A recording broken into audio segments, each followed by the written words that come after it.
வணக்கம் மக்களே, இந்த வீடியோவில் நம்ம எதை பற்றி பார்க்க போகிறோம் அப்படின்னு சொல்லி பார்த்தோம்னா, இளம் பட்டுப்புழு வளர்ப்பு மையம் சாக்கி ரியரிங் சென்டர்னு சொல்லுவாங்க. அங்கே எப்படி புழுக்களை வளர்த்தி விவசாயிகள்கிட்ட வந்து கொடுக்குறாங்க அப்படிங்கிறத ஒவ்வொரு ஸ்டேஜாக முட்டையிலேருந்து புழு வெளியே வரதுலேருந்து அதுக்கு தீவனங்கள் கொடுத்து வளர்த்தி 7வது நாள் டெலிவரி பண்ணுற வரைக்கும் இந்த வீடியோ வந்து கவர் பண்ணிக்கோங்க. கிட்டத்தட்ட 7 நாள் ஆச்சு இந்த வீடியோ ஃபுல்லாக எடுக்கிறதுக்கு.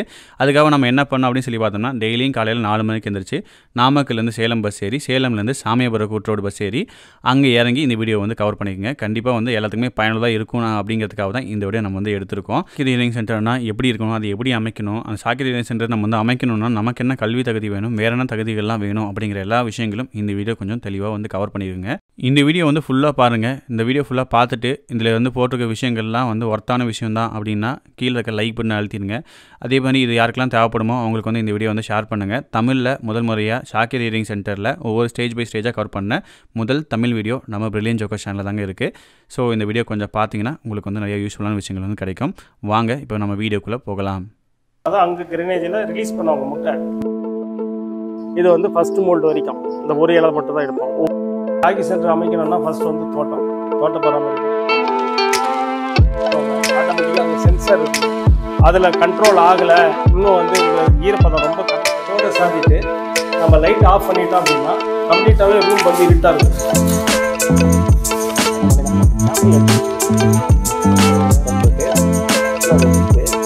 இன்னைக்கு வந்து 2வது நாள்.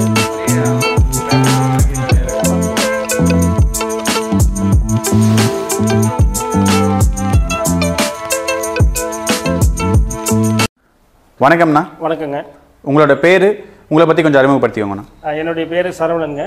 நாங்கள் வந்து பாப்பரெட்டிப்பட்டி தாலுக்கா பட்டுக்கோணம்பட்டி பஞ்சாயத்தில் ஸ்ரீ சரவணா இளம்புழு வளர்ப்பு மையம் நடத்திக்கிட்டு இருக்கோம். சரிங்கண்ணா. ஒரு இளம்புழு வளர்ப்பு மையத்துக்குள்ளே நம்ம போகணும் அப்படின்னா நம்மளை எப்படி சுத்தம் பண்ணிக்கலாம்? முன்னே வந்து கைகளை வந்து சுத்தப்படுத்திக்கோங்க. அது வந்து சொல்கிறேன். நீங்கள் கைகளை கழுவிட்டு அதில் வந்து பார்த்திங்கன்னா ப்ளீச்சிங் பவுடரும் சுண்ணாம்பு மிக்ஸ் பண்ணி போட்டுக்கோங்க. கிருமி நீக்க மருந்து துடைச்சிட்டு துண்டில் துடைச்சிட்டு காலை நினச்சிடுவாங்க.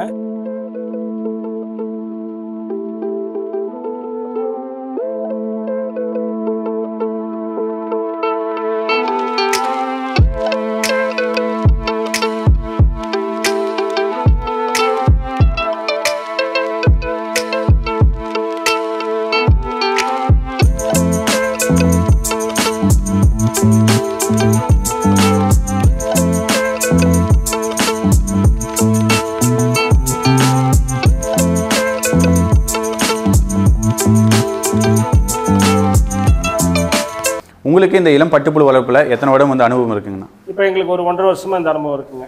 1.5 வருஷமாக இளம்புழு வளர்ப்பு நாங்கள் பண்ணிகிட்டு இருக்கிறோம். சரிங்கண்ணா. இப்போ இந்த இளம்புழு வளர்ப்பு மையம் வச்சுருக்கீங்க. இப்போது அதுக்கு முன்னாடி என்ன பண்ணிட்டு இருந்தீங்கண்ணா? இங்கே அதுக்கு முன்னாடி வந்து பார்த்தீங்கன்னா பட்டுக்கூடு புழு வளர்ப்பு, இப்போ பட்டுப்புழு வளர்த்து கூட கொடுத்துட்டு நாங்கள் மார்க்கெட் கொண்டு போவோம், தருமபுரி மார்க்கெட். சரிங்கண்ணா. இப்போ அதுலேருந்து டைரெக்டாக இப்போ வந்து இளம்புழு வளர்ப்பு மையமுக்கு வந்திருக்கீங்க. அங்கேருந்து அந்த தொழில் பண்ணிவிட்டு இங்கே வந்திருக்கீங்க. இதுக்கு இப்படி வரதுக்கான காரணம் ஏதாவது இருக்குங்களா? இதுக்குண்டான காரணம் என்னென்னு பார்த்தீங்கன்னா, இப்போ எங்களுக்கு வந்து ஒரு ஆர்வம், அதாவது இளம்புழு வளர்ப்பு மையம் நம்ம செய்யலாம் அப்படிங்கிற ஒரு ஆர்வம். அதுக்கு தகுந்தாற் போல் மத்திய அரசும் மாநில அரசும் எங்களுக்கு வந்து நிதி உதவி பண்ணியிருக்கு. சரிங்கண்ணா. ஒரு இளம்புழு வளர்ப்பு மையம் அப்படின்னா இங்கே என்னென்ன விஷயங்கள் நீங்கள் வந்து பண்ணுவீங்கண்ணா? இப்போ நாங்கள் வந்து முட்டை வாங்கிட்டு வந்து முட்டையை பொறுக்கி வச்சு 7 நாள் வளர்த்தி விவசாயிகளுக்கு நாங்கள் கொடுத்துருவோம். விவசாயிகளுக்கு கொடுப்பீங்க. இந்த 7 நாள் ப்ராசஸ் அப்படிங்கிறது எப்படிங்கன்னா, இந்த முட்டையை வந்து கொண்டு வந்து வச்சாலே அதை பொறிக்குமா இல்லை என்ன பண்ணுவோங்க? அது இல்லைங்க, அந்த முட்டையை எடுத்துகிட்டு வந்து நாங்கள் 48 மணி நேரம் இருட்டறையில் பிளாக் பாக்ஸ் பண்ணுவோம். 25% ஹீட்டும் 85% ஈரப்பதமும் மெயின்டைன் பண்ணுவோம். அதுக்கப்புறம் வந்து 48 மணி நேரத்துக்கு அப்புறம் அந்த டேட்டில் எங்களுக்கு வந்து முட்டை பொறிப்பு தன்மை இருக்கும். அந்த முட்டை பொறிப்பு தன்மை ஒரு 85%லேருந்து 95% வரைக்கும் இருக்கான்னு பார்ப்போம். அது இருக்குது அப்படின்னா அது முறையான ஒரு முட்டை பொறிப்பு அப்படின்னு சொல்லிட்டு நாங்கள் எடுத்துக்கிட்டு அதை வந்து நாங்கள் மேற்படி இப்போ ஃபீடிங் கொடுத்து புழு வளர்ப்பு மேற்கொள்வோம். சரிங்கண்ணா. இப்போ வந்து ஒரு விவசாயி வந்து உங்ககிட்ட முன்னாடியே ஆர்டர் பண்ணிடணுமாங்கண்ணா? ஆமாம், 25 நாளைக்கு முன்னாடியே எங்ககிட்ட ஆர்டர் கொடுக்கணும். எங்களுக்கு வந்து இவ்வளோ முட்டை வேணும் அப்படின்னு சொல்லி சொன்னாங்கன்னா நாங்கள் வந்து முட்டை ஆர்டர் போட்டு நாங்கள் பொறிக்க வச்சு புழுவாக கொடுத்துருவோம். அங்கே கொடுத்துருவீங்க. சரிங்கண்ணா. இப்போ வந்து ஒரு ஃபார்மர் வந்து உங்ககிட்ட வந்து ஒரு 100 முட்டை தொகுதி வந்து கேட்குறாங்க அப்படின்னு சொல்லி பார்த்தோம்னா நீங்கள் எவ்வளோ வந்து எடுத்து வருவீங்க? 100 மட்டும் தான் எடுத்து வருவீங்களா, அதுக்கு அதிகமாக எடுத்து வருவீங்களா? அதிகமாக தான் எடுத்துகிட்டு வருவோம். அதாவது எங்களுக்கு வந்து பார்த்தீங்கன்னா நாங்கள் 10 நாளைக்கு முன்னாடி சொன்னால் தான் அங்கே கிரனேஜில் ரிலீஸ் பண்ணுவாங்க முட்டை. அவங்க ரிலீஸ் பண்ணி 10வது நாள் தான் முட்டை பொரிக்கும். அப்போ அந்த ஏன்னா நாங்கள் 20 நாளைக்கு முன்னாடி ஏன் சொல்கிறோன்னா, நாங்கள் முன்கூட்டியே முட்டை ஆர்டர் போடுறதுக்கு தான் நாங்கள் 20 நாளைக்கு முன்னாடியே முட்டை சொல்கிறோம். முட்டை சொன்னதுக்கப்புறம் அங்கே ரிலீஸ் பண்ணதுக்கப்புறம் எங்களுக்கு எவ்வளோ முட்டை வேணும் அப்படின்னு சொல்லி கேட்டால் கிடைக்காதுங்க. அதனால் என்ன பண்ணுவோம், உதாரணத்துக்கு ஒரு 1000 முட்டை இந்த மாதம் எடுக்கிறோம் அப்படின்னா 1500 இன்டன் போடுவோம். இன்டன் போடும்போது என்ன, இன்டன் போட்டதுக்கப்புறம் வர ஃபார்மர் இன்டனும் எடுத்துக்குவோம். அப்போ தான் அவங்களுக்கு முட்டை கொடுக்க முடியும். அதனால் முட்டை வந்து நாங்கள் சேர்த்து தான் எடுப்போம்.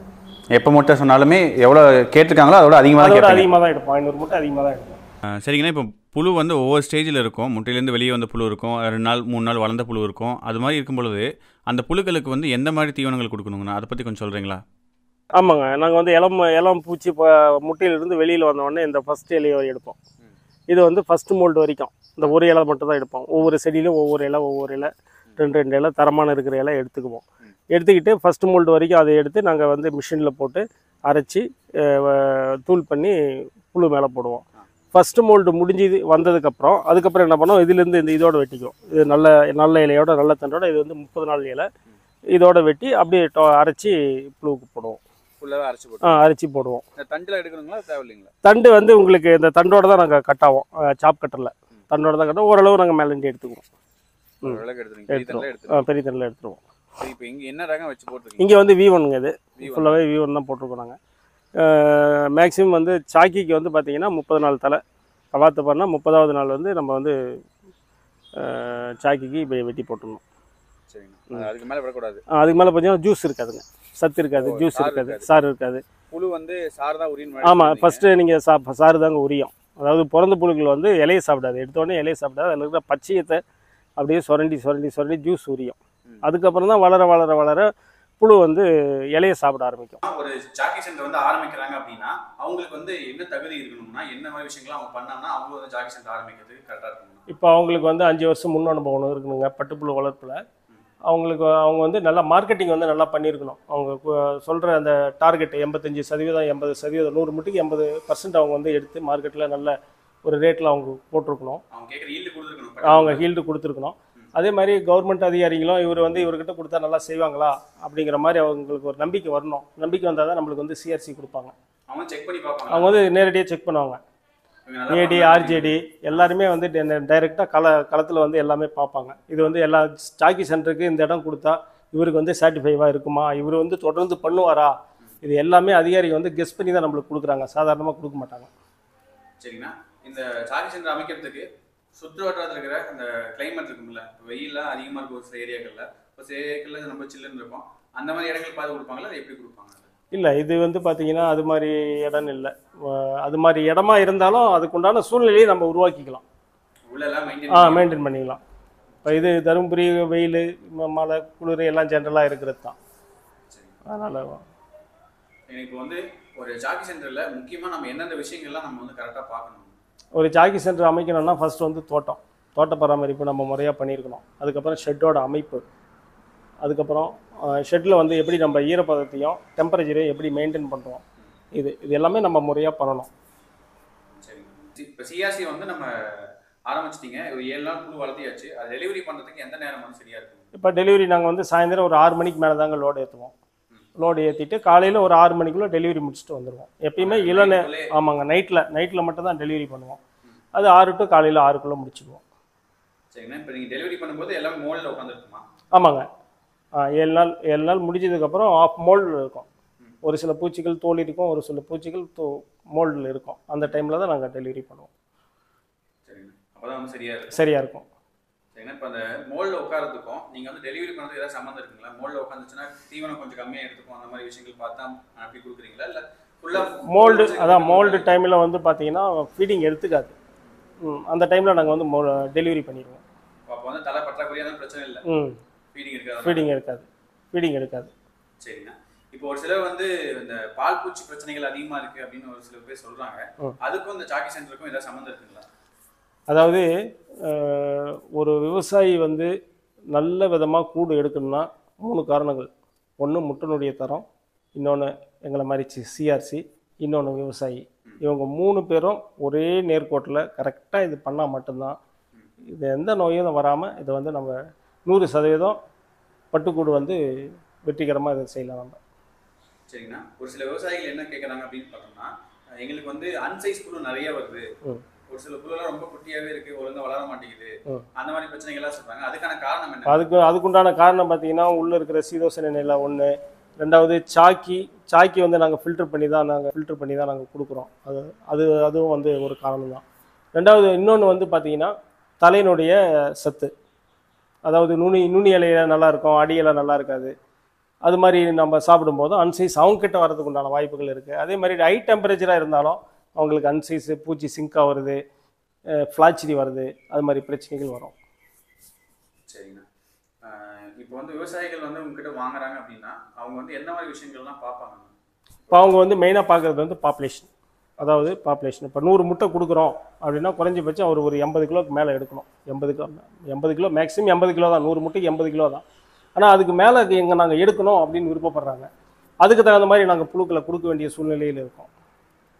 அதான் ஒரு ஃபார்மர் வந்து உங்ககிட்ட வந்து எனக்கு ஒரு 100 முட்டை தொகுதி வேணும் அப்படின்னு சொல்லி கேட்குறாங்க. அவங்க வந்து அவங்களுக்கு வந்து ஒரு முட்டை தொகுதி நீங்கள் அங்கே போய் எடுத்து வருவீங்களா? கிரேனேஜில் போய் எடுத்து வருவீங்களா? கிரேனேஜ் போய் எடுத்து வரும்போது 100 முட்டை தொகுதி கேட்டிருக்காங்கன்னா 100 முட்டை தொகுதி மட்டும் எடுத்தாந்து கொடுப்பீங்களா? இப்போ நம்ம எடுத்தாந்து கொடுக்கும் பொழுது அங்க வந்து நிறைய வந்து ஒரு சில புழுக்கள் வந்து ஒழுங்கா பொரிச்சிருக்காது, மேல வந்திருக்காது, அதெல்லாம் வந்து பிரிக்கும் பொழுது அந்த 100 முட்டையில கொஞ்சம் கம்மியா இருக்கும். இப்போ அந்த 100 முட்டை கணக்கு கொஞ்சம் பிரிச்சு கீழே வேஸ்ட் ஆயிருக்கும். அது போக மீதி இருக்கிறதா அந்த ஃபார்மர் கொடுப்பீங்களா, இல்ல ஃபார்மருக்கு வந்து 100% அப்படியே கொடுத்துருவீங்களா? இல்லைங்க, 100 முட்டை அப்படின்னா நாங்கள் 120 போடுவோம். அந்த 20 முட்டை எக்ஸ்ட்ரா ஏன் போடுறோன்னா இந்த வேஸ்டேஜ் கழிவு அதுக்கெல்லாம் போக உங்களுக்கு 100 முட்டை, உங்களுக்கு 110 முட்டை உங்களுக்கு வந்து ராசியில் வந்துடும். அப்போ வந்து அவர் விவசாயி நல்லபடியாக வளர்த்தினார் அப்படின்னா 90லேருந்து 100 கிலோ, 80லேருந்து 100 கிலோக்குள்ளே அவர் எடுத்துருவார். சரி, அந்த மாதிரி வந்து இது பண்ணி. ஆமாங்க, 100 முட்டை ஒரு ஃபார்மர் கேட்குறாருன்னா அவருக்கு 120 தான் நாங்கள் ப்ரெஸ் பண்ணுவோம். 20 முட்டை 100 முட்டைக்கு 20 முட்டை. அப்போ 500 முட்டை ஒரு இடத்துக்கு நம்ம போகுதுன்னா 600 எடுப்போம், 500 டெலிவரி பண்ணுவோம். அப்போ நாங்கள் அந்த ஃபஸ்ட்டு மோல்டு ஃபில்ட்ரேஷனு ப்ளஸ் வந்து பார்த்திங்கன்னா முட்டையிலிருந்து தனித்தனியாக பிரிக்கும் போது அது ஒரு ஃபில்ட்ரேஷனு.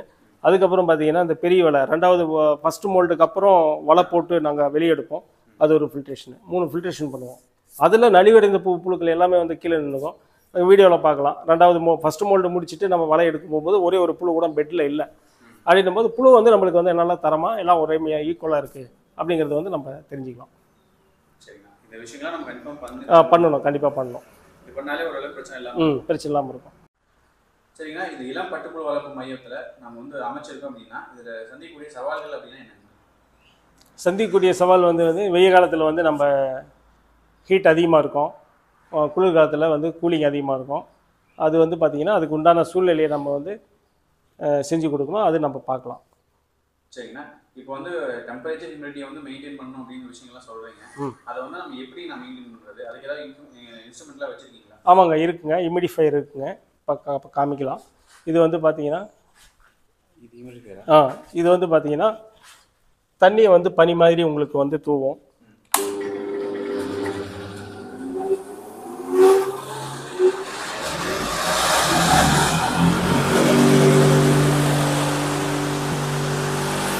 இங்கே வாங்க.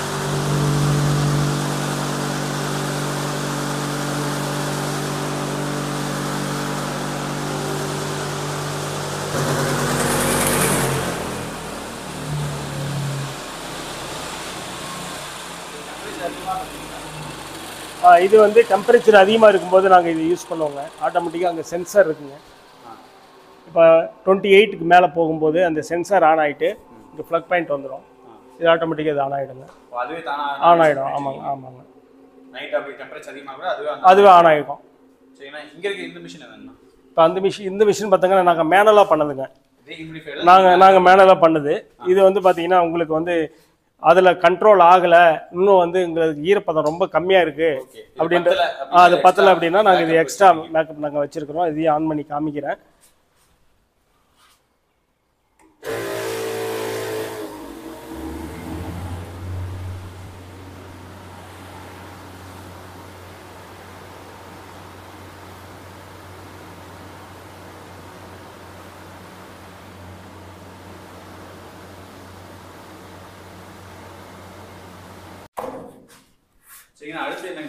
இப்போ அடுத்து வந்து பார்த்தீங்கன்னா இலையை நறுக்கிறதுக்கு உண்டான சாப் கட்டுருங்க. இது வந்து 2 HP கெப்பாசிட்டி.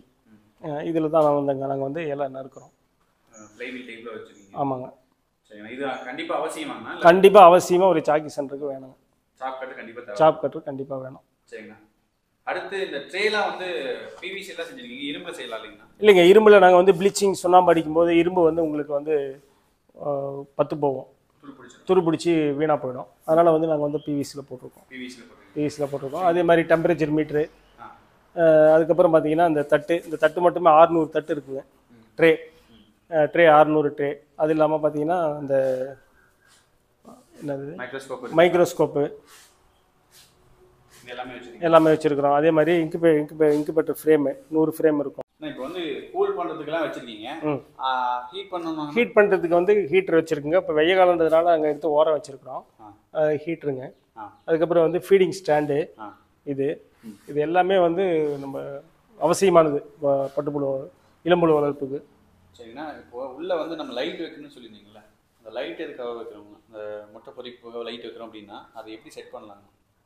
இப்போ அந்த லைட் வந்து ஹீட் இல்லாமல் இருக்கணும். ஒன்று வெளிச்சம் மட்டுமே படணும் முட்டை மேலே, அது மாதிரி இருக்கணும்.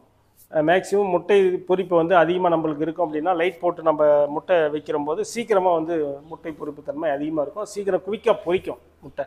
அதுக்கு தான் லைட் போடுறது. சரிங்கண்ணா.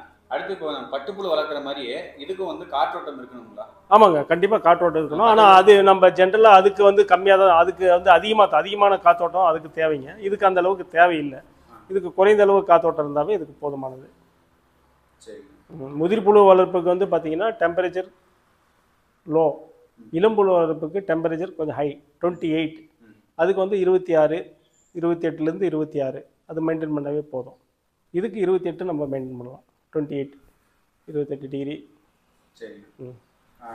இப்போ வந்து நம்ம மிஷினரிஸ்ல பார்த்தோம், மேலே வந்து என்ன பண்ணுவீங்க? மேலே இதுக்கு மேலே வந்து பார்த்தீங்கன்னா ஒரு தார்பாய் போட்டுட்டு, தார்பாய்க்கு மேலே தென்னை நார் கழிவு அது மேலே கொட்டி விட்டுட்டு, அதுக்கு மேலே வந்து பார்த்தீங்கன்னா சொட்டு நீர் ஓஸ் ஸ்ப்ரிங்க்லர் மாதிரி போட்டிருக்குங்க. போட்டு அதில் வந்து நாங்கள் தண்ணி விடுவோம் வெய்ய காலத்தில். அப்போ வந்து உங்களுக்கு இந்த அட்டனுடைய ஹீட் வந்து கீழே இறங்காமல் இருக்கும். ஆமாங்க. சரிங்கண்ணா. இது என்ன ரூமுங்கண்ணா? இதில் என்ன பண்ண போகிறோம்? இது வந்து இன்குபேட்டர் ரூம் பண்ணுங்க. அதாவது முட்டை அடை காக்கும் அறை. எப்பயுமே ஒரு சாக்கி சென்டருக்கு வந்து இன்குபேட்டர் ரூம் தனியாக இருக்கணும், செப்பரேட்டாக இருக்கணும். நம்ம அங்கே சாக்கி சென்டருக்கு இதுக்கும் சம்மந்தம் இல்லாத இடமா இருக்கணும். அதே மாதிரி வந்து பார்த்தீங்கன்னா இதனுடைய அமைப்பு வந்து பார்த்தீங்கன்னா இருட்டறையாக இருக்கணும். உதாரணத்துக்கு அந்த டோரை சாத்திட்டு நம்ம லைட் ஆஃப் பண்ணிட்டோம் அப்படின்னா கம்ப்ளீட்டாகவே ரூம் வந்து இருட்டாக இருக்கும். லைட் ஆஃப் பண்ணிட்டா ஃபுல் இருட்டாக இருக்குங்க. இந்த இருட்டு அறையில் தான் நம்ம வந்து பிளாக் பாக்ஸ் பண்ணி நம்ம வந்து அந்த முட்டைகளை வந்து பாதுகாப்பு பண்ணுறோம் 48 மணி நேரத்துக்கு. சரி. இப்போ ஒரு முட்டை வாங்கிட்டு வரீங்க, வாங்கிட்டு வந்து என்ன விஷயங்கள் நீங்கள் பண்ணுவீங்க அதை காட்டுறீங்களா? அது முட்டை வாங்கிட்டு வந்தோடனே நாங்கள் வந்து இந்த ஃப்ரேமில் கொட்டிடுவோம். அதாவது முட்டை பொரிப்புக்கு 48 மணி நேரத்துக்கு முன்னாடி அந்த முட்டை வந்து கலர் மாறும். அந்த கலர் மாறும்போது என்ன பண்ணுவோம், அதுக்கு முன்னாடி பிளாக்ல இருக்கும், லைட்டாக பிளாக்ல இருக்கும். அதுக்கப்புறம் சிமெண்ட் கலரில் மாறும். சிமெண்ட் கலரில் மாறும்போது அதுக்கப்புறம் நாங்கள் அந்த ஃப்ரேமில் கொட்டிடுவோம். ஃப்ரேமில் கொட்டிட்டு இதுக்கப்புறம் திசு பேப்பர் இருக்குங்க, இந்த திசு பேப்பர் போட்டு மூடிடுவோம். மூடிட்டு கருப்பு அட்டைப்பெட்டியில் போட்டு ஒரு பெட்டிக்கு வந்து 500 முட்டை போட்டு பிளாக் பாக்ஸ் பண்ணி உள்ள இன்குபேஷனுக்குள்ளே வச்சுருவோம். இப்போ இதில் வந்து பார்த்தீங்கன்னா டெம்பரேச்சர் ஹியூமிடிட்டி இது வந்து மெயின்டைன் பண்ணிக்கும். டெம்பரேச்சர் எவ்வளோ? டெம்பரேச்சர் வந்து பார்த்தீங்கன்னா 26 வைப்போம். ஹியூமிடிட்டி வந்து பார்த்தீங்கன்னா 85 வைப்போம். 85. இது ஆட்டோமேட்டிக்காக கண்ட்ரோல் பண்ணிக்கும். உள்ள ஃபேன் இருக்குங்க, உங்களுக்கு ஹீட் பண்ணுறதுக்கு உண்டான இன்ஸ்ட்ருமெண்ட்டும் இருக்குது.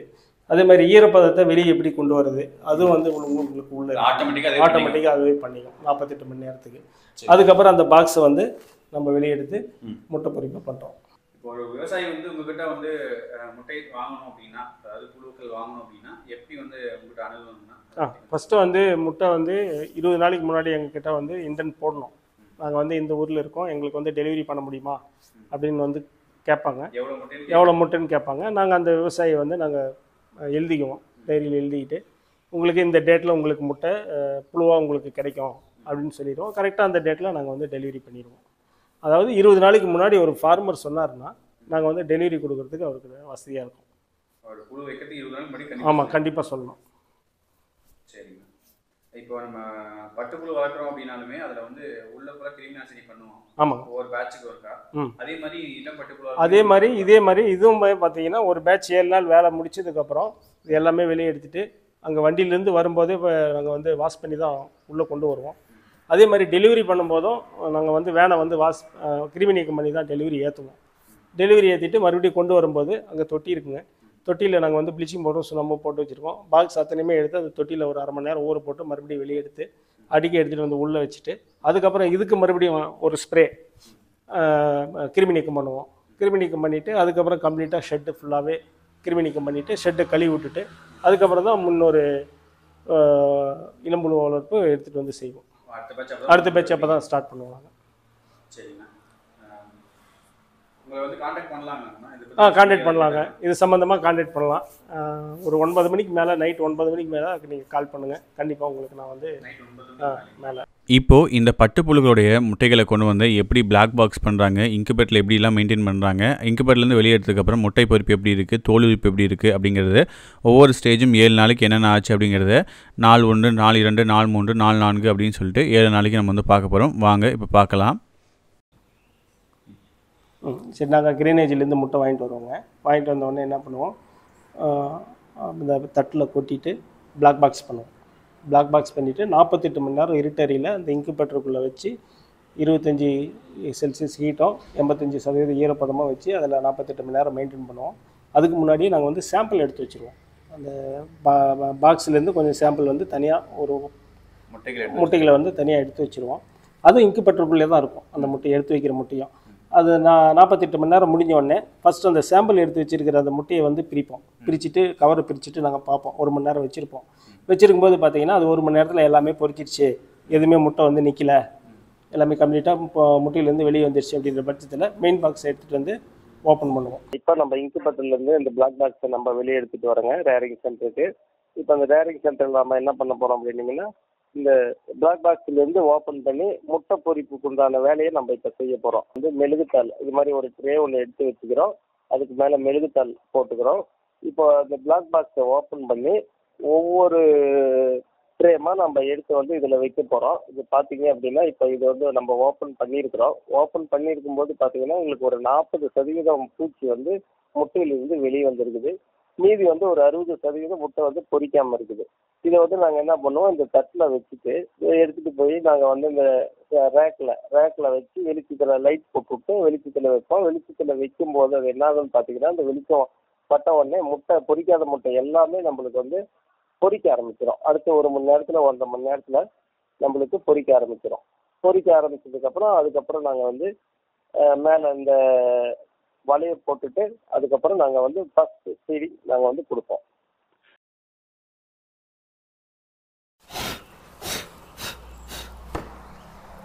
இப்போ இது இன்றைக்கி வந்து முட்டை பொரிச்சிருக்குதுங்க. இன்றைக்கி இது வந்து முட்டை பொரித்து வெளியே வந்திருக்கு, புழு வெளியே வந்திருக்கு. இப்போ வந்து ஃபீடிங் கொடுக்குற ஸ்டேஜ். முட்டையிலேருந்து வெளியே வந்து ஃபீடிங் கொடுத்துருவீங்க? ஆமாங்க, முட்டையிலேருந்து வெளியே வந்து ஒரு 1 ஹவரில் நாங்கள் ஃபீடிங் கொடுத்துருவோம். 1 ஹவர் 2 ஹவரில் கொடுத்துருவோம். இந்த வலை வந்து முட்டை தனியாக புழு தனியாக உங்களுக்கு வந்துடுங்க. முட்டை வந்து பொரிச்சு ஓடு வந்து அடியில் நின்றுக்கும், மேலே வந்து உங்களுக்கு புழு வந்து மேலே வந்துடும். இந்த ஃபீட் பண்ணும்போது இந்த எல்லாமே ஃபீடிங்க்கு வந்துடும். இந்த ஃபீடிங்கில் ஏறிக்கும் புழு எல்லாமே. இதுக்கப்புறம் ஒரு 1 மணி நேரம் கழித்து மறுபடியும் இதை நாங்கள் வந்து வலையை எடுத்துகிட்டு அந்த பழைய முட்டை கழிவை வந்து வெளியில் கொட்டிடுவோம். இது வந்து டிஷ்யூ பேப்பருங்களா? Tissue paper. அது இதுலேயும் வந்து புழுக்கள் ஒட்டி இருக்கு. அதுலேயும் புழு ஒட்டி இருக்கும். பொரிக்கிற புழு வந்து இதில் ஒட்டிகிட்டு இருக்கும். இதுக்கு வந்து நம்ம தனியாக இலை போட்டு நம்ம தனியாக எடுத்துக்கலாம். இப்போது இந்த ட்ரே வச்சுருக்கீங்களா, அந்த ட்ரேயில் மொத்தம் எத்தனை முட்டை வச்சுருக்கீங்க? இதில் வந்து 50 முட்டை இருக்குதுங்க. 50 முட்டை. ஒரு ட்ரேக்கு வந்து 50 முட்டை. புழுக்கள் எத்தனை எண்ணிக்கையில் வரும்? புழுக்களோட எண்ணிக்கை பார்த்தீங்கன்னா ஒரு முட்டை தொகுதிக்கு வந்து 450லேருந்து 500 வருங்க. 50 × 500 போட்டிங்கன்னா என்ன ரிசல்ட் வருது அது வந்துடும். 25,000 பூச்சி இருக்கும். அந்த 25,000 பூச்சி தான் உங்களுக்கு 50க்கு 50 கிலோன்னு எடுக்கிறாங்கல்ல ஃபார்மர். அந்த ஃபார்மர் வந்து அந்த 25,000 பூச்சியும் அவர் வந்து சேதாரம் இல்லாமல் 2 கிராம் 2, 2, 10, 2, 5, 2, 10 அப்படின்னு எடுக்கும்போது தான் 50க்கு 50 எடுக்கிறது, அல்லது 50 முட்டைக்கு 45 கிலோ அது மாதிரி எடுக்கிறது. இது இந்த மெழுகு பேப்பர் வந்து பார்த்திங்கன்னா இது வந்து மெழுகு பேப்பருங்க. ஒவ்வொரு முறையும் நம்ம பயன்படுத்தும் போது புது மெழுகு பேப்பர் தான் நம்ம யூஸ் பண்ணோம். வெய்ய காலத்துக்கு வந்து மெழுகு பேப்பர் வந்து ரொம்ப ஒரு அவசியமானது. அதாவது உள்ளே இருக்கிற ஈரப்பதத்தையும் வெப்பநிலையும் அது தக்க வச்சுக்கும் இந்த மெழுகு பேப்பரு. அதுக்கு தான் நம்ம இந்த மெழுகு பேப்பர் வந்து நம்ம போடுறது. ஒரு பக்கம் ஷைனிங்காக இருக்கும், ஒரு பக்கம் வந்து மெழுகு இருக்கும், ஒரு பக்கம் வந்து ரஃப்பாக இருக்கும், லைட்டாக ரஃப்பாக இருக்கும். மெயின்டைன் பண்ணணும். பனிக்காலத்தில் மழை காலத்தில் சாதாரணமான ஒரு நியூஸ் பேப்பர் போடுவோம். ஆமாங்க, இது வந்து இப்போ இது மாதிரி தாங்க அடுக்கணும். ஃபஸ்ட்டு மோல்டு வரைக்கும் இது மாதிரி அடுக்குவோம். இது மாதிரி அடிக்கிட்டு அதுக்கப்புறம் ப்ளஸில் அடுக்குவோம். அது அடுத்து இதில் பார்த்துக்கலாம். இப்போ வந்து முட்டையிலேருந்து புழு வெளியே வர வச்சு ஃபீடிங் கொடுத்துருக்குறோம். ஃபீடிங் கொடுத்ததுக்கப்புறம் பார்த்திங்கன்னா அந்த வலை போட்டிருக்குறோம் இல்லைங்களா, அந்த வலையிலேருந்து புழு தனியாக முட்டை தனியாக நம்ம பிரித்து எடுக்க போகிறோம். இப்போ அது வந்து பார்த்திங்கன்னா 1 மணி நேரத்தில் அல்லது 1.5 மணி நேரத்தில் நம்ம அந்த ப்ராசஸ் வந்து செஞ்சிடணும். அதே மாதிரி பார்த்திங்கன்னா நம்ம யூஸ் பண்ணும்போது கைகளை கொண்டு யூஸ் பண்ணக்கூடாது. தயவு செஞ்சு இது மாதிரி கோழி இறகு அது மாதிரி யூஸ் பண்ணிங்க. இது மாதிரி பேப்பரில் ஒட்டியிருக்கோம், அதை முன்னப்படி தொடச்சி விட்ருங்க. அப்போ தான் உங்களுக்கு ஈக்குவலாக எல்லாமே ஃபீடிங் சாப்பிடும். இல்லைன்னா இது மட்டும் தனியாக நின்றுடும். அன்சைஸ் வந்து பாக்ஸில் 1 2 அங்கே 1 இங்கே 1 தெரியும். இப்போ வந்து இது 1 மணி நேரம் ஃபீடிங் போட்டு 1 மணி நேரம் ஆகுது இது போட்டு. இப்போ இதை வந்து நம்ம வந்து தனித்தனியாக நம்ம எடுக்க போகிறோம். அதாவது பொரிக்கப்பட்ட முட்டை தனியாகவும் முட்டையிலேருந்து வெளியே வந்த புழுக்கள் தனியாகவும் நம்ம வந்து இதிலேருந்து வெளியே எடுக்க போகிறோம். பார்த்திங்கன்னா புழு எல்லாமே உங்களுக்கு ஏறிடுச்சு, வலையில் ஏறிடுச்சு. இப்போ இதில் கொஞ்சம் புழு இருக்க மாதிரி இருக்குங்க. இப்போ அதை நம்ம அதை அவாய்ட் பண்ணிடுவோம். காரணம் என்னன்னு கேட்டிங்கன்னா, அந்த 1.5 மணி நேரத்தில் 2 மணி நேரத்தில் எந்த புழு ஏறுதோ அது மட்டும்தான் உங்களுக்கு ராசி ஆகும், நல்லா ஈல்டு கொடுக்கும். இதை நம்ம மறுபடியும் ஃபில்ட்ரு பண்ணி போட்டாலும் அன்சீஸ் ஆகும். எங்கள் விவசாயிக்கிட்ட அன்சீஸ் ஆகும், எங்களுக்கு வளர்ந்துடும். அதனால தான் நாங்கள் என்ன பண்ணுவோம் அப்படின்னா 500 முட்டைக்கு 100 முட்டை எக்ஸ்ட்ரா போடுவோம். 500 முட்டைக்கு 100 முட்டை எக்ஸ்ட்ரா போட்டால் தான் இது மாதிரி கம்ப்ளைண்ட்ஸு. இப்போ இது வந்து ஏறல, இப்போ ஏறல அப்படின்னா இதுக்கு சரியான ஒரு கருவூட்டலோ அல்லது சரியான ஒரு இதோ இல்லை. அப்படின்னும்போது இல்லை, இதை நம்ம வந்து ஃபீடிங் கொடுத்து நம்ம மறுபடியும் இதை ஏற்ற முடியாது. இது ஏற்றணும் அப்படின்னா இது வந்து கூடு கட்டாத புழுவாயிடும், அன்சைஸாகவே போயிடும். ஆமாங்க. அப்போ நாங்கள் ஒரு 100 முட்டைக்கு ஒரு 25 முட்டை எக்ஸ்ட்ரா கொடுக்குறோன்னா காரணம் இது தான். அந்த 25 முட்டை இதில் மைனஸ் ஆகிடும். 100 முட்டைக்கு ஒரு 20 முட்டை 25 முட்டை மைனஸ் ஆகிடும். அதில் நாங்கள் அந்த எக்ஸ்ட்ரா போடுறதில் எங்களுக்கு அது சரியாக போயிடும். சரி, இப்போது இதில் வந்து புழு இருக்குது. இதில் புழு இருக்குது, இது இலையில் புழு இருக்குது. இந்த வலையை வந்து லைட்டாக அப்படி தட்டிடுவோம். தட்டினா எல்லாமே இதில் விழுந்துடும். இதை ஒதிரிடுவோம் வலையை நல்லா உதறிடுவீங்க.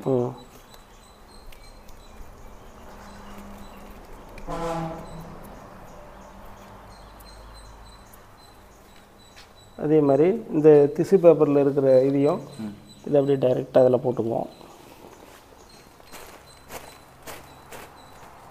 ஃபுல்லாக உதறிட்டீங்க. எல்லாம் ஃபுல்லாக உதறியாச்சு, எல்லாம் வந்துடுச்சிங்க.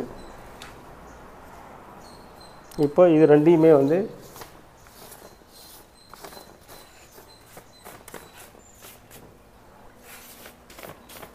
மேக்ஸிமம் பெட்டை வந்து கைப்படாமல் பார்த்துக்கணும். கை வைக்கக்கூடாது, இறகு வச்சு பண்ணிக்கணும். ஆமாங்க, இறகு வச்சு பண்ணிக்கணும்.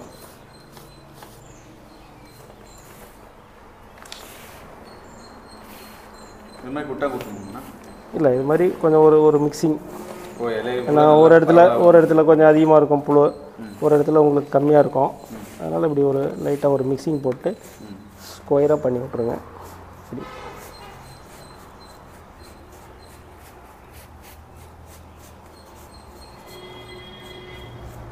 உங்களுக்கு இது 50 முட்டைக்கு இந்த அளவுக்கு இடம் போதுமானது. இப்போ டெய்லி நம்ம வந்து பெட்டை வந்து விரிவுபடுத்தி அப்படியே ஃபீடிங் போட்டுக்கலாம்.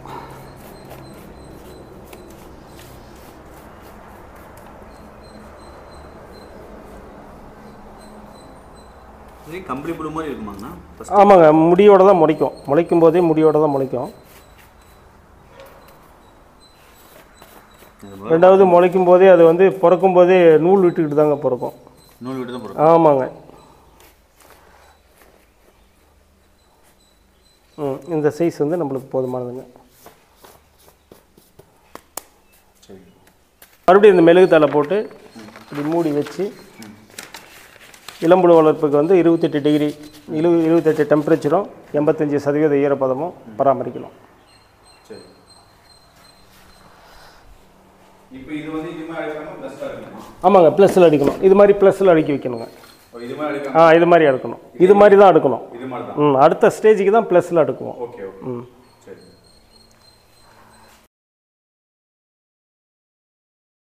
சரிங்கண்ணா, நேற்று வந்து நம்ம ப்ரஷிங் பண்ணோம். ப்ரஷிங்லேருந்து ஒரு நாள் ஆயிடுச்சு. இப்போ வந்து ரெண்டாவது நாள். இன்றைக்கி ரெண்டாவது நாள் நம்ம என்ன பண்ணணும் அப்படின்னா, பெட்டை வந்து கிண்டி விடணும். கிண்டி விட்டு ஒரு 1/2 hour வெளியில் வச்சுருந்து அதுக்கப்புறம் நம்ம வந்து ஃபீடிங் இலை போட்டு மறுபடியும் மெழுகு பேப்பர் போட்டு மூடிடுவோம். மூடி வச்சதுக்கப்புறம் ஹியூமிடிட்டி டெம்பரேச்சர் 2 மெயின்டைன் பண்ணுவோம். சரிங்க. இப்போ வந்து இப்போ மெழுகு பேப்பர் போடுறீங்கல்ல, ஏற்கனவே இந்த பேப்பர் போடணுமா மாற்றணுங்களா? இல்லை, தேவையில்லை. ஏற்கனவே இருந்த பேப்பர் போடலாம். அதாவது இந்த பேட்சுக்கு யூஸ் பண்ண பேப்பர் போடலாம். இப்போ கட் பண்ண பேப்பர் போடலாம். புது பேப்பர் தான். ஆமாங்க. யூஸ் அண்ட் த்ரோ தான். ஒரு வாட்டி தான் நம்ம யூஸ் பண்ணுவோம். ஆமாம்.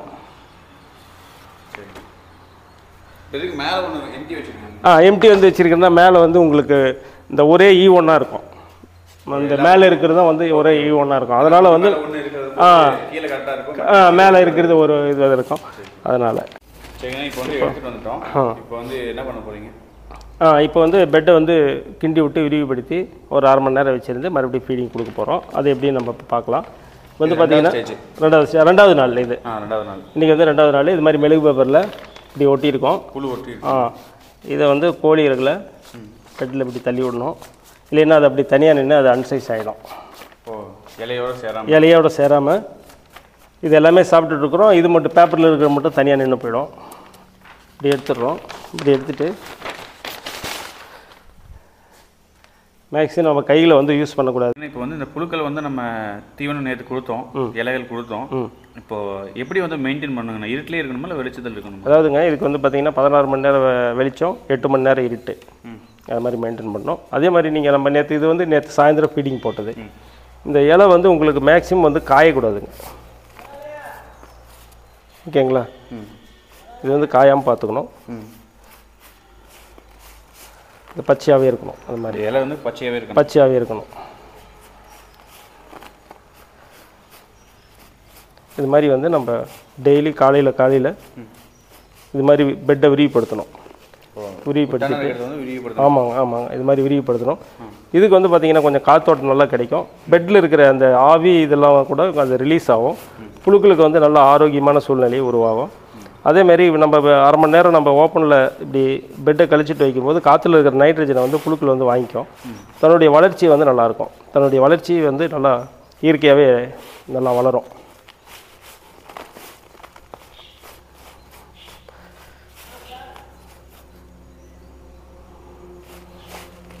டபுள் மடங்கு எடுத்து வரணும். பெருசாகிருக்கோம். அப்போ தான் பூச்சியினுடைய வளர்ச்சிக்கு கொஞ்சம் நல்லாயிருக்கும்.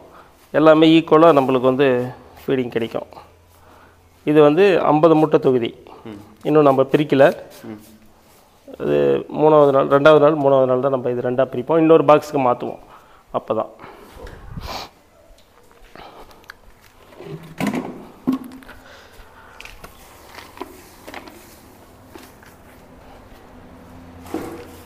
இப்போ வந்து இது 30 நாள் ஆன தலையை வந்து தலை மாதிரி போடுறோம். இந்த ஸ்டேஜில் பிரிக்க மாட்டிங்களா? இந்த ஸ்டேஜில் பிரிக்க மாட்டோம். ஏன்னா இதுக்கு தேவையான இட வசதி இதில் இருக்குது.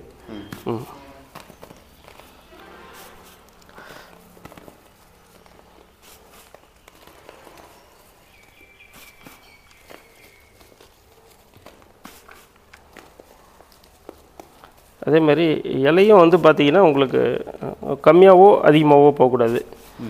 அதிகமாக இருந்தால் பெட் ஆவி பிடிச்சிரும். ரொம்ப கம்மியாக இருந்துச்சுன்னா உங்களுக்கு 10 போயிடும் பூச்சிகளுக்கு.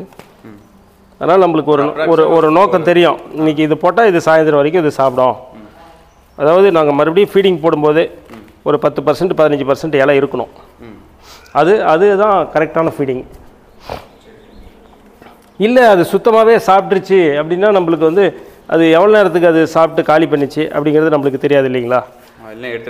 எடுத்து பார்த்துட்டு இருக்கணும். அதனால் நாங்கள் டெய்லி இது நாங்கள் செய்கிறப்ப எங்களுக்கு ஒரு நோக்கம் தெரியும். இது இவ்வளோ தான் சாப்பிடும், இந்த ரேஞ்சுக்கு இவ்வளோ போட்டால் எங்களுக்கு போதும் அப்படின்ற மாதிரி.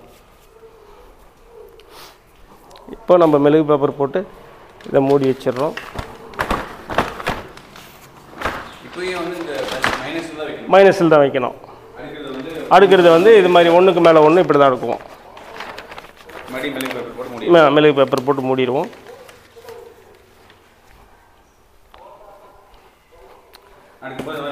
மைனஸில் வச்சுருவோம்.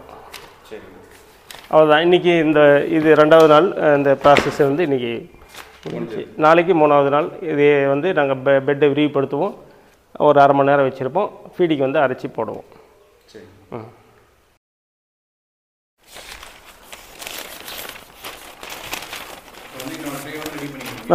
இன்னொரு ட்ரே வந்து நியூஸ் பேப்பர் போட்டு ரெடி பண்ணிக்கலாம்.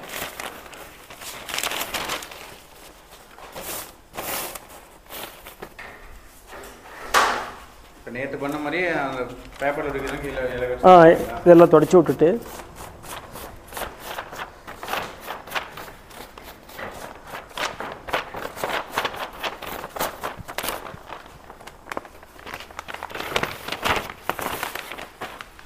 இது வந்து நாங்கள் 2ஆக பிரிப்போம். 2ஆக பிரிச்சுட்டு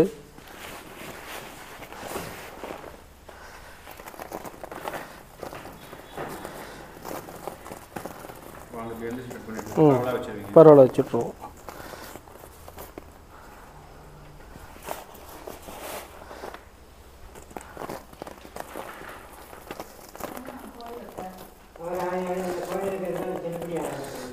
இங்கே இருக்கு வாங்க.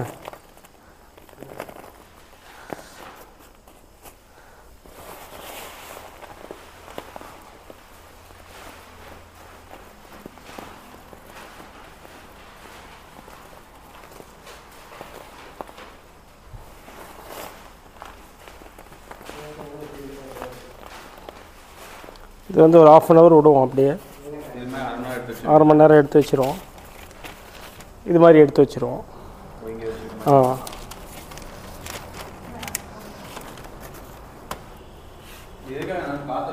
ஆமாங்க, காற்றோட்டம் கொடுக்கறதுக்காகவும். 2வது வந்து இப்போ நம்ம உள்ளே வந்து டெம்பரேச்சரும் ஹியூமிடிட்டி வந்து 85% நம்ம வச்சுருக்கும் போது என்னவோ தலை போடும்போதும் உங்களுக்கு வந்து பெட்டு வந்து ஃபங்கஸ் ஆகும் அல்லது ஆவி பிடிக்கும்.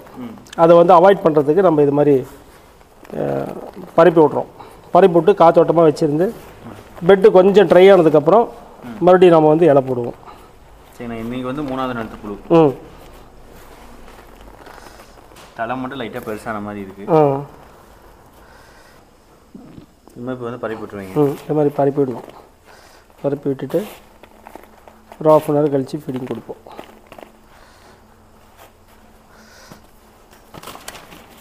இப்போ கையில் ஒன்றும் ஆகாதுங்க. ஒன்றும் ஆகாதுங்க. ஆனால் கையில் வந்து நல்லா சோப் போட்டு கழுவிக்கணும். நம்ம சுத்தம் பண்ணிக்கணும். நம்ம ஷெட்டுக்கு வரதுக்கு முன்னாடி எங்கள் முன்னாடி அந்த பக்கெட்டில் கிருமி நீக்க மருந்து வச்சுருப்போம். அதில் வந்து வாஷ் பண்ணிட்டு தான் நாங்கள் உள்ளே வருவோம்.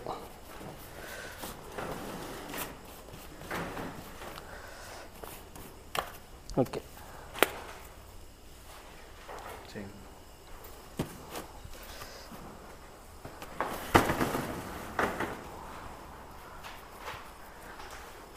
இப்போ என்னங்க பண்ண போகிறோம்? இப்போ வந்து இந்த 1/2 மணி நேரம் நாங்கள் கழிச்சுட்டோம் இல்லைங்களா? 1/2 மணி நேரம் ஆனதுக்கப்புறம் ஃபீடிங் கொடுப்போம். ஆயிடுச்சுங்க.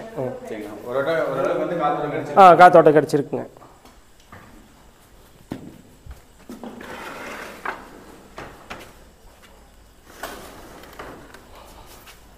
இப்போ வந்து எப்படி நான் ஃபீடிங் கொடுக்கணும்? அதிகமாக கொடுக்கணுமா இல்லை கரெக்டாக மீடியமான? இல்லை, ஃபீடிங் வந்து இப்போ நம்ம இது 2ஆக பிரிச்சுருக்கிறோம் இல்லைங்களா?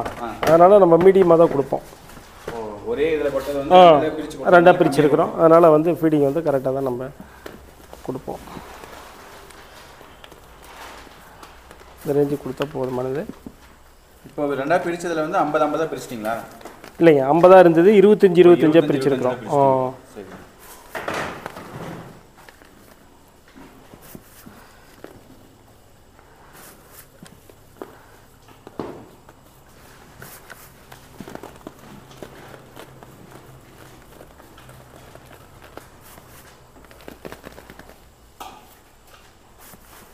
சரிங்கண்ணா, இப்போ வந்து மைனஸில் வந்து அடுக்கணுமா இல்லை ப்ளஸில் அடுக்கணுமா?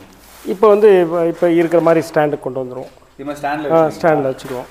ஸ்டாண்டில் வச்சு இது மாதிரி கவரேஜ் கவரேஜ் க்ளோஸ் பண்ணிடுவோம்.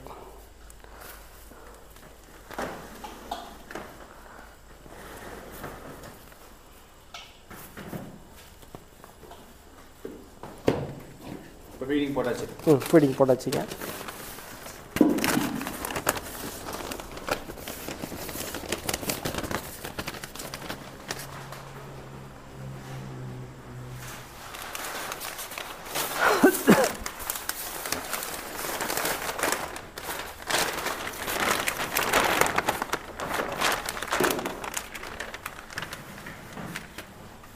கவர் எடுத்து மேலே வந்து ரேக்லேயே வச்சு ரேக்கில் வச்சுருவோம்.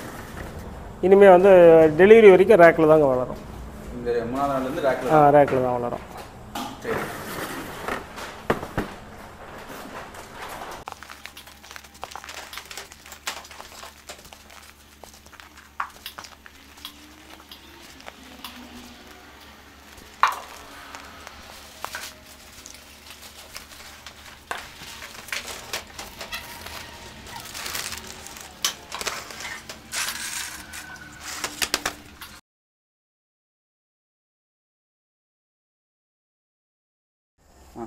ஃபஸ்ட்டு மோல்டு இப்போ நிறுத்த போகிறோம்.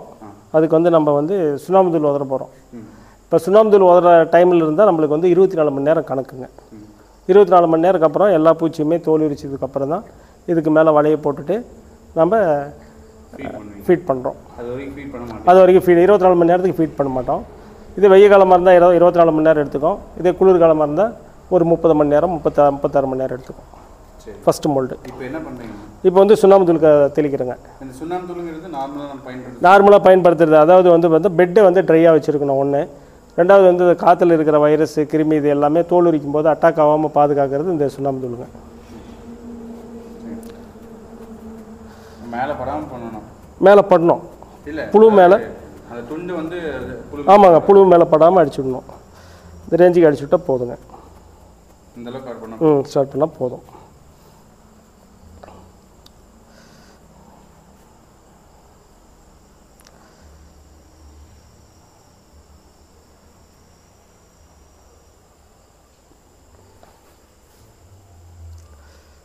இப்போது இந்த புழு மோல்டுக்கு அப்புறம் எப்படி வந்து தோல் உரிக்குது அப்படிங்கிறத பார்க்கலாம்.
அதுக்கடுத்து இந்த வலையை போடுவோம்.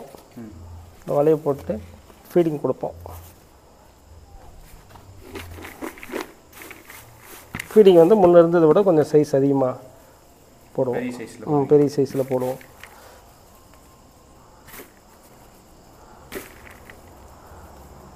இப்போ இது வந்து எதுக்காக நம்ம பண்ணுறது? இப்போ வந்து இந்த பெட்டு கழிவு தோல் இருக்கிற கழிவு எல்லாத்தையும் வெளியே எடுக்கணும் இல்லைங்களா, அதனால் நாங்கள் இது மாதிரி பண்ணுவோம். இது மாதிரி வந்து கவர் பண்ணுவாங்கண்ணா? ஆமாங்க, இது மாதிரி கவர் பண்ணணும். வலையை போட்டுட்டு இது மாதிரி கவர் பண்ணால் புழு எல்லாமே மேலே ஏறிக்குங்க.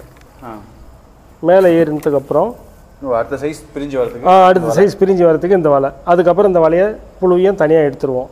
கீழே இருக்கிற பெட் வந்து வேஸ்ட்டில் கொட்டிடுவோம். அதுக்கப்புறம் ஃப்ரெஷ்ஷாக ஏறாத புழுவும் வந்து வேஸ்ட்டு தான். ஆமாம், இதில் ஏறாத புழுவும் வேஸ்ட்டு தாங்க. சரிங்க, அடுத்த ஸ்டேஜில் பார்க்கலாம். ஓகே. இப்போ பாருங்கள், ஃபஸ்ட்டு மோல்டு முடிச்சுட்டு இப்போ நம்ம வந்து வலை போட்டுட்டு அதுக்கப்புறம் இலை கொடுத்துருக்குறோம். இது என்னென்னு பார்த்தீங்கன்னா, இந்த பழைய பெட்டு வந்து அடியிலே நின்றதும் இந்த பூச்சி எல்லாமே தனியாக நம்ம பிரித்து எடுத்துக்கலாம். பிரித்து எடுத்துக்கிட்டு இது மாதிரி எடுக்கணும். இது மாதிரி எடுத்து அடுத்த தட்டில் வந்து நம்ம ஒரு பேப்பரை போட்டுக்கலாம். பேப்பர் போட்டு வச்சுருந்து அதில் வச்சு கொட்டிக்கலாம். கொட்டிட்டு வலையை எடுத்துக்குவோம். இப்போ வந்து பார்த்தீங்கன்னா பழைய கழிவிலிருந்து நாம் வந்து வெளியே எடுத்துட்டோம். இதில் வந்து பார்த்தீங்கன்னா பூச்சி எதுவுமே இருக்காது. பூச்சி எதுவுமே இதில் இருக்காது. எல்லா பூச்சியுமே நம்மளுக்கு வந்து இதில் வந்துடுச்சு. இது வந்து நம்ம என்ன பண்ணுறோம், இது உதிரி வச்சுட்டு ஃபீடிங் கொடுக்குறோம்.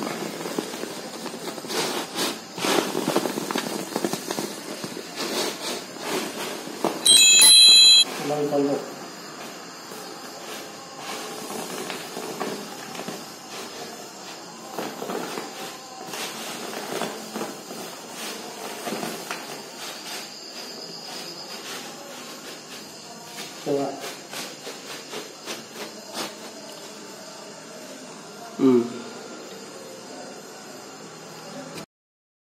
சரிங்கண்ணா, இப்போ நம்ம வந்து அந்த ப்ளூ வலையிலேருந்து பிரிச்சோம் இல்லைங்கண்ணா. ப்ளூ வலையிலேருந்து பிரிக்கும் பொழுது நம்ம கிட்ட வந்து ஒரு ட்ரேல வந்து 25 முட்டை இருக்கும். அந்த ஃபார்மேட்டை போகும்போது 25 முட்டையே கொடுப்போமா, இல்லை எப்படி கொடுப்போம் ஒரு ட்ரேல? இல்லைங்க, இப்போ பார்த்தீங்கன்னா இந்த இந்த ப்ளூ கலர் நெட்லேருந்து ரெண்டாக பிரிச்சிடுவோம். இப்போ அதை காமிக்கிறேன். ரெண்டாக பிரிச்சுட்டு நாங்கள் வந்து 12.5 முட்டையாக ஒரு பாக்ஸுக்கு போட்டு டெலிவரி பண்ணுவோங்க. ஓ, 12.5 முட்டையாக பிரிச்சு 12.5 முட்டையாக கொடுப்பீங்க ஒரு பாக்ஸ்? ஆமாங்க ஆமாங்க, ஒரு பாக்ஸுக்கு 12.5 முட்டைங்க. சரிங்கண்ணா. சரிங்கண்ணா, இன்னைக்கு எத்தனாவது நாளுங்க? இன்னைக்கு வந்து 7வது நாளுங்க. மோல்டு கடைசி நாள். மோல்டுக்கு உட்கார போகுது. அதுக்கு முன்னாடி உட்காரத்துக்கு முன்னாடி நாங்கள் வந்து லைட்டாக மேலே கவரிங் கொடுப்போம். ஃபீடிங் லைட் ஃபீடிங் கொடுத்து மோல்டுக்கு உட்கார வைப்போம். இப்போ அதுக்கு என்ன பண்ணணும் பார்த்தீங்கன்னா, ஃபஸ்ட்டு வந்து மெழுகு தலை நீக்கிறோம். இதில் ஒட்டிகிட்டு இருக்கிற பூச்சியை தள்ளி விடுறோம். அதுக்கப்புறம் மெழுகு தலை தனியாக வச்சிடுறோம். புழு பார்த்தீங்கன்னா லைட்டாக சைனிங் தெரியும், பளபளப்பு தெரியும். உங்களுக்கு பளபளப்பு தெரியுதுங்களா? புழு நல்ல பளபளப்பு தெரியுது. அப்போ மோல்டுக்கு வந்து ப்ரிப்பேர் ஆகுதுன்னு அர்த்தம். சரிங்கண்ணா, இப்போ நல்லா பளபளப்பு வந்துச்சுன்னு சொன்னீங்க. இப்போ இதுக்கு மேலே ஃபீடிங் கொடுப்பீங்க கொடுக்க மாட்டீங்க? லைட்டாக கொடுப்போம். கொடுப்பீங்க. லைட்டாக கவரிங் ஃபீடிங் சொல்லுவோம். அதை லைட்டாக கவரிங் கொடுத்துட்டு மெழுகு தாளை வெளியே எடுத்து விட்டுட்டு அப்படியே விட்டுருவோம். எல்லா பூச்சியுமே வந்து பார்த்தீங்கன்னா இன்றைக்கி மத்தியானத்துக்கு மேலே எல்லாமே மோல்டுக்கு உட்காந்துக்குங்க. சரிங்கண்ணா, இப்போ மோல்டுக்கு உட்காரும்போது எதுக்கு நம்ம கொஞ்சம் ஃபீட் கொடுக்கணும்? ஃபீட் கொடுக்கணும்னா இதில் வந்து சாப்பிட்ற பூச்சியும் இருக்கும், கொஞ்சம் பத்தாமல் ஃபீடிங் இருக்கும், லேட்டாக ஒரு மோல்டு உட்கார பூச்சி இருக்கும். அதெல்லாம் வந்து ஈக்குவலாக கொண்டு வரணும் அப்படின்றதுனால ஃபீடிங் கொடுப்போம். எப்பொழுதுமே மோல்டுக்கு உட்காரும்போது குறைஞ்சபட்சம் 25% தலை பெட்டில் இருக்கணும். அதை நிறுத்திட்டு மோல்டுக்கு உட்காரணும்.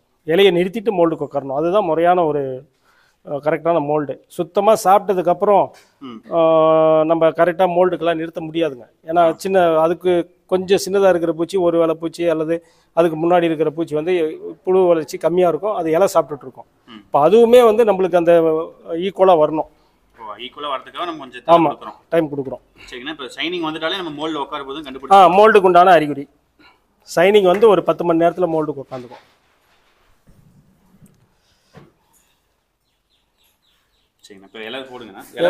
இலை போடும்போது நாங்கள் வந்து முந்தா நேற்றுலாம் பார்த்தீங்கன்னா நல்லா கொஞ்சம் புழு வந்து நல்லா மூடுற மாதிரி கொடுத்துருப்போம்.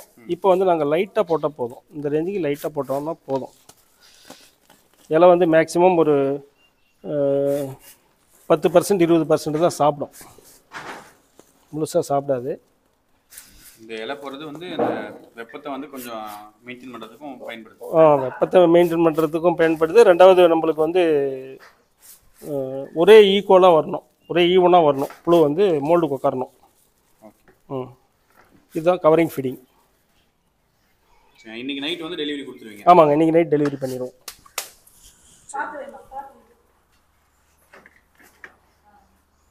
இது வந்து நாங்கள் மெழுகு பேப்பர் மறுபடியும் போட மாட்டோம், அப்படியே தான் இருக்கும்.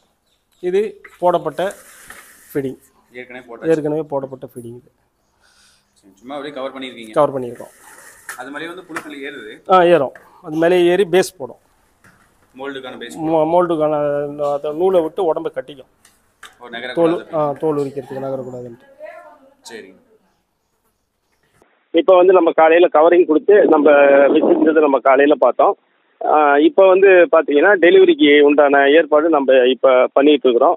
எப்பொழுதுமே சாயந்தரம் 6 மணிக்கு மேலே தான் நம்ம டெலிவரி வண்டியில் எடுத்துகிட்டு போகிறதுக்கு அதுக்குண்டான ஏற்பாடு நாங்கள் பண்ணுவோம். அதே மாதிரி பார்த்தீங்கன்னா காலையில் 7 மணிக்குள்ளே நாங்கள் அனைத்து டெலிவரியுமே முடிச்சிடுவோம். முடிச்சுட்டு இதுக்கு ஏன் என்ன காரணம்னு கேட்டிங்கன்னா, உங்களுக்கு வந்து நைட்டில் வந்து உங்களுக்கு கூலிங்காக இருக்கும். அந்த கூலிங் நேரத்தில் தான் நாங்கள் வந்து பூச்சியை வந்து விவசாயிகளுக்கு டெலிவரி பண்ணுவோம். சரிங்கண்ணா. இப்படி கூலிங் நேரத்துக்கு பண்ணதுக்கு வேறு ஏதாவது காரணம் இருக்குங்களா? ஆமாங்க. அதுக்கு வந்து பார்த்தீங்கன்னா டெம்பரேச்சரும் ஈரப்பதமும் முக்கியம் இல்லைங்களா? 26, 28 டிகிரி செல்சியஸில் அது இருக்கணும். மேலே ஹீட் ஆகக்கூடாது. ஹீட் ஆச்சு அப்படின்னா பூச்சிகளுக்கு வந்து கெடுதலாக இருக்கும். அதாவது வந்து ஃப்ளாச்சரி, சரியாக ஃபீடிங் சாப்பிடாம அது மாதிரி ப்ராப்ளங்கள் வரும். ஹீட்டில் நம்ம வந்து பகல் நேரங்களில் நம்ம டெலிவரி பண்ணும்போது, அதனால் என்ன பண்ணுவோம், இரவு நேரங்களில் நம்ம டெலிவரி கொடுப்போங்க. சரிங்கண்ணா. இப்போ வந்து மழை வருதுன்னா என்ன பண்ணுவீங்க டெலிவரி பண்ணும்போது? மழை வருது அப்படின்னா நம்ம வந்து தார்பாய் கம்ப்ளீட்டாக நம்ம இப்போ நைட்லேயுமே வந்து மழை வந்தாலும் வரலைனாலும் தார்பாய் போட்டு தாங்க நாங்கள் டெலிவரியே பண்ணுவோம். ஃபுல்லாக கவர் பண்ணிடுவீங்க மேலேயும்? ஆமாங்க, ஃபுல்லாக கவர் பண்ணிடுவோம்.